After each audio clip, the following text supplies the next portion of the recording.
Hey everybody, it's the Beat Doctor, and today's topic is how to tune and set up a drum kit. First, we'll start with the kick drum.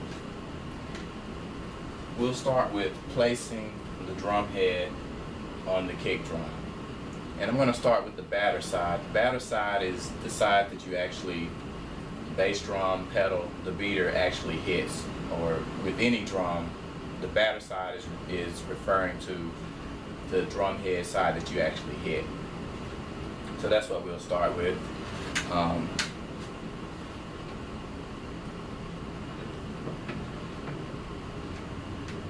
Have my Evans EMAD 2 bass drum head. It's a double ply Evans bass drum head, which I do recommend for the kick drum, especially if you're playing styles such as rock, funk, R&B, anything like that, where you're pretty much hitting pretty hard. A double ply head means basically there's 2 layers of this plastic material, or mylar material. What it helps is the durability. It just helps the drum head to last longer. So I'm going to place this on the batter side. If you'll notice, here's my tom mount for the toms for the drum, and then you'll notice the drum badge here, the Yamaha badge, which is facing your direction. That lets you know that this is where the batter side is. Okay, so if you ever get a drum, it doesn't have the drum heads nor the hoops on it. That's the one way that you can tell. And then notice the position of the tom holder is kind of far up in this position. So notice that I'm matching the label here with the badge, so putting it on neatly there so that it can look nice. Okay, so now we have our kick drum head there. We have it on. I'm making sure that everything lines up. The next step is to place the drum hoop onto the drum. Notice that there's a batter side drum hoop, and then there's a resonant side, which we'll proceed to when we put on the resonant head. But the batter side will have this little rubber guard here for the hoop, just so that when you place your bass drum pedal on there, that it doesn't damage the drum hoop. So that's a good, if your drum set has it, it's a good indicator that this is the side that goes, hoop that goes onto the batter side. So we have that placed on there. We want to align this as well in the middle between this tension rod casing and this one, or this lug casing and this one, in the middle there. And the next step is to just proceed to putting on the tension rods for the bass drum.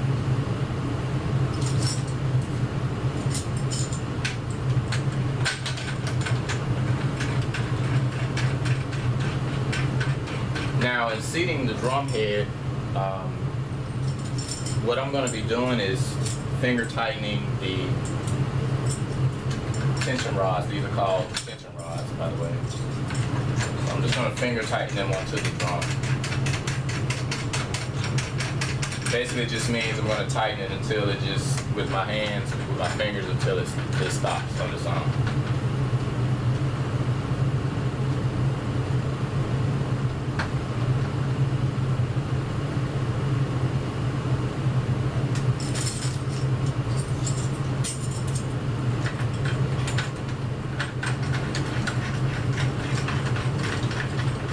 You don't have to do it in a set sequence. I am. That's just a habit that I have. If you notice, what I'm doing is we have 8 total lug casings here on the drum. So that means it's going to be 8 total tension rods with the claws attached. So what I did was I started here, and then went there, and then went here from there, basically all I'm doing is just making sure I just work opposite of each rod, and that's just to make sure that everything is put on there evenly. You don't want to have one side tension tighter than the other. Starting off, you don't have to necessarily do that with putting these on there, but like I said, that's just a habit of mine, so I just kind of start off with it.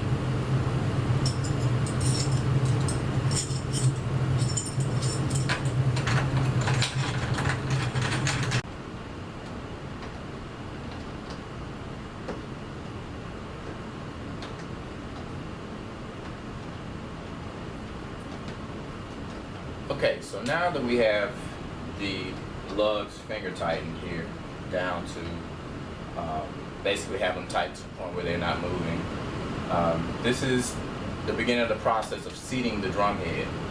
Seating the drum head, all we're doing is making sure that the drum head is put on there evenly, and that it wears evenly so that you can get the most life out of the drum head. So the next step is we're going to continue to seat the drum head.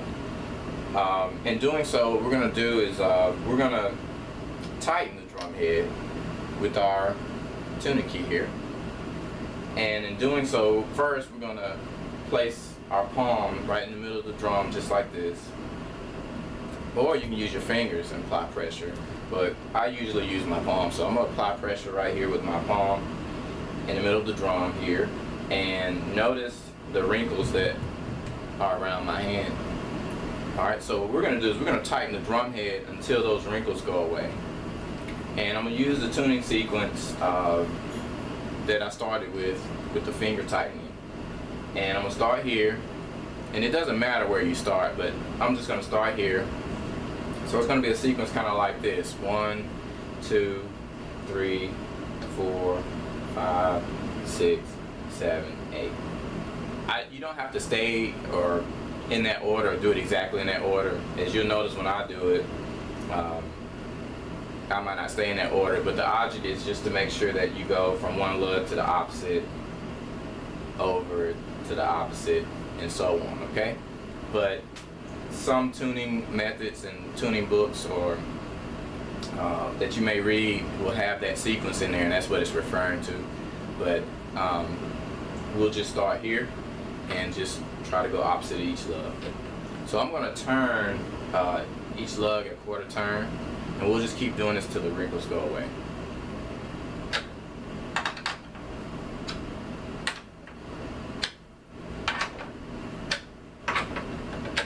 Now you can do maybe a half turn or more if you would like. I just kind of do it this way, just kind of taking it easy. And like I said, you don't have to necessarily hold, to that tuning sequence here. Okay.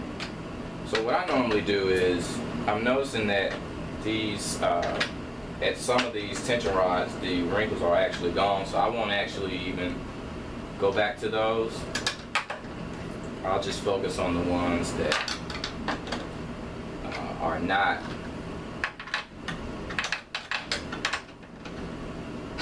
still have the wrinkles there.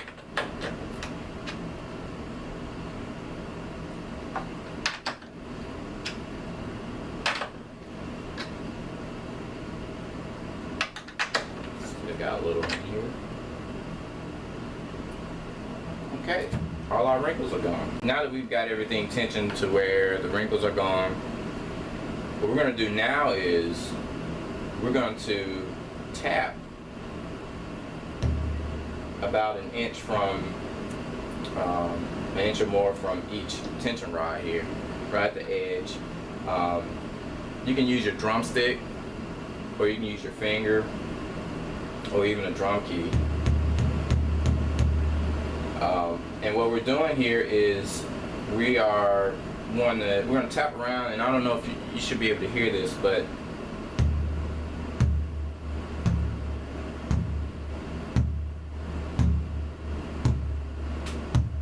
alright, if you notice that some of the pitches around each casing here, or each rod here, is different. So what we want to do is we want to get it to where it all sounds the same. Okay.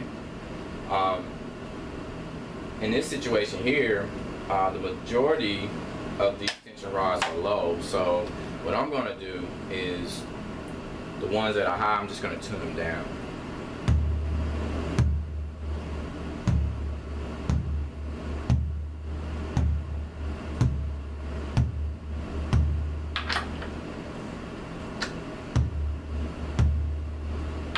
Now this will take some experimenting. Like I'm going from here to there, and I just loosened this rod here, but it's still high. So what I'm going to do is I'm going to go across from it and try loosening there and see if that helps. And it did.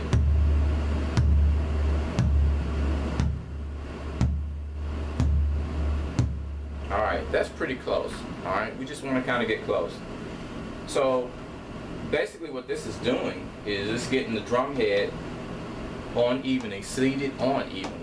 Sometimes when you do this and you apply that pressure, you'll hear this crackling type of sound. If you hear that, it's okay. It just means that the glue that's held in the hoop of the actual drum head, it just means that the drum head itself, the material is kind of breaking away from the glue. So it doesn't mean anything's breaking or you're damaging anything. It's just that it's stretching. You know, things are coming out of the hoop, and the glue is breaking. So that's all that is. Okay, so if you hear that, it's okay. All right, and that's actually what comes along with seating the drum head. So now we have everything. Tensioned. We took the wrinkles out, and then we tapped at each lug. Now everything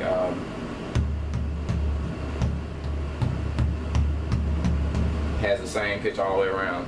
Now,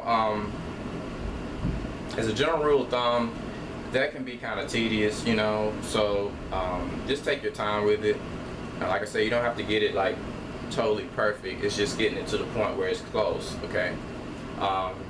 If you left that step out and just got the wrinkles out that way, that works too. This step that I added just helps to really ensure that this head is put on absolutely evenly as possible. You know, and also the drum is tuned. It means that the drum is tuned at pretty much at its lowest pitch. Okay, the next step is we're going to flip the drum over and pretty much do the same thing.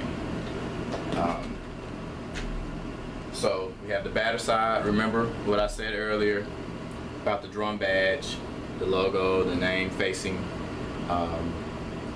It should be facing you if it's in fact the batter side. When you set the drum on its in place, this should be facing you as you're sitting on your drum. So that lets you know that's the batter side. So now we're going to deal with the resonant side. Also notice that the tom mount is further out this way. And I see this sometimes. Some students will have the batter side on this side and the resonant side there. So, which means that their bass drum is on this side, and so they're playing the drum set from this side, and that's the wrong side, because when you mount your toms on here that way, it's going to be kind of awkward. So just know that you can also judge by the positioning of the tom holder. So this side here, that's closest to the edge of the shell here, is the resonant side, where the tom holder is furthest from the shell in this side. That means that's the batter side. Okay, so now we start with the resonant side, and we're going to do the same process. Okay, so we'll place the drum head on here, and I'm going to try to make sure my logo, Yamaha logo, is level with the badge on this side here that I showed earlier.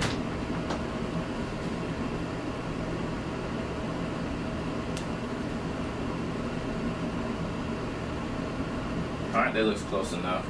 And like I said, we just want to, make it look nice and neat and professional, Alright, so the next step is to get our drum hoop. We'll just put our tension rods on here and finger tighten them down. Remember, finger tightening is just where we tighten it with our fingers to the point where it stops.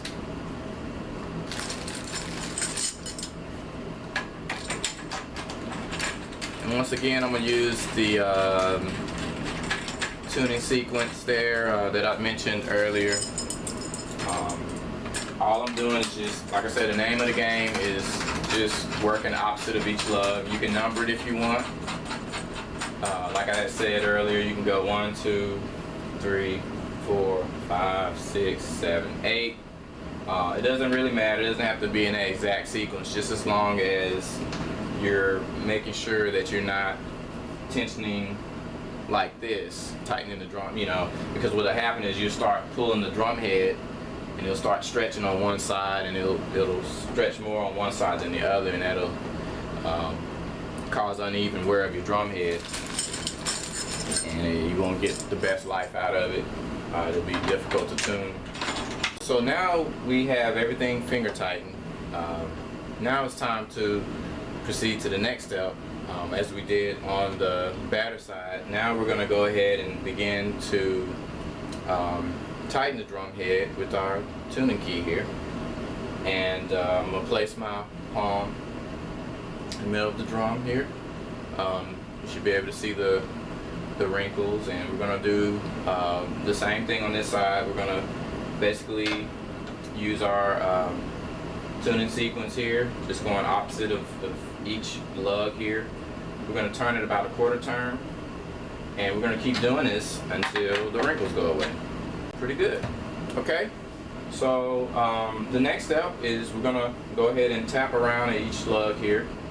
And of course, you notice that I'm doing this, I'm not doing it in the tuning sequence. I'm going around the drum just like this.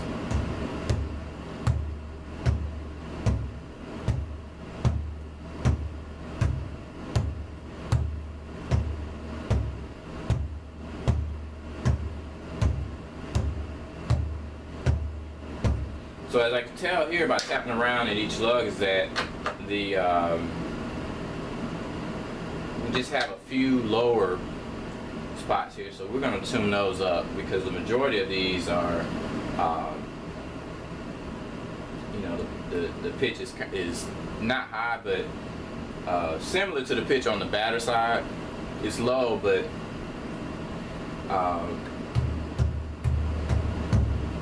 this is really low, okay? And so the majority,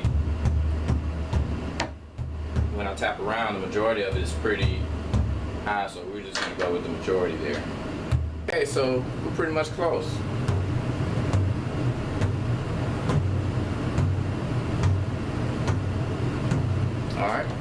Alright, so now we have the batter side and the resonance side seated properly,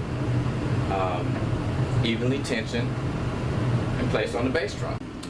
Alright, for the finishing touches, before we listen to this bass drum to hear how it sounds, we're going to add this Evans patch that comes with the Evans EMAD 2 kick drum head. So what we're going to do is we're going to just begin to peel this adhesive back, line the bass drum beater up to you know, where you like it or where it meets, and then put it on there.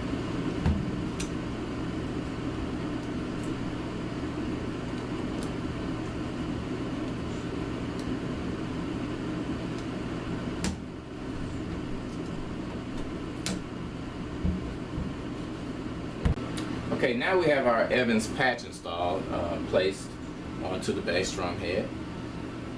The patch adds a little bit more durability and punch to the overall sound of the bass drum. Okay, so let's hear how this bass drum sounds.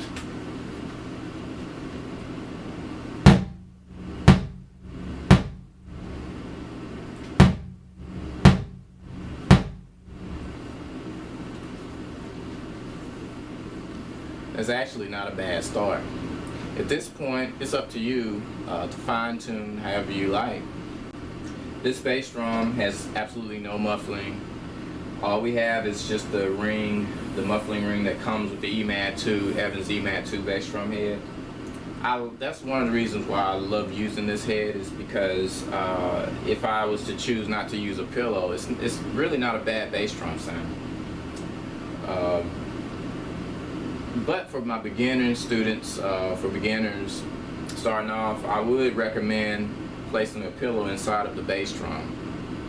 To do that, in the tuning process, as we were going through earlier, when you get to the part where you're tuning the resonant side, if you do not have a resonant side bass drum head on, then you would that would be great. You know, just like the example earlier, you would just take the pillow and place it inside the bass drum. If you place the pillow inside, place the head on, then place the hoop, and then put the tension rods on there and tune just like I showed you earlier. If you already have the resonant head on, then you would just take the tension rods, loosen the tension rods, take them off, take the hoop off, and then take the head off and place the pillow inside. Once the pillow's in there, then you reverse the process, add the head back on, the hoop and the tension rods, and tune like we discussed earlier. And that pretty much should get it. So that concludes tuning the bass drum. Thanks for checking me out on the Beat Doctor TV via thebeatdoctor.com, your online resource for private instruction, drum products / equipment info and reviews, music business topics, as well as studio and live performances from yours truly, The Beat Doctor. Check out my website, thebeatdoctor.com. Follow me on Facebook and Twitter at The Beat Doctor. And do not forget to subscribe to my YouTube channel, The Beat Doctor TV. Last but not least, I'd love to give a shout out to the greatest drum company on the planet, Yamaha Drums. Thanks for stopping by.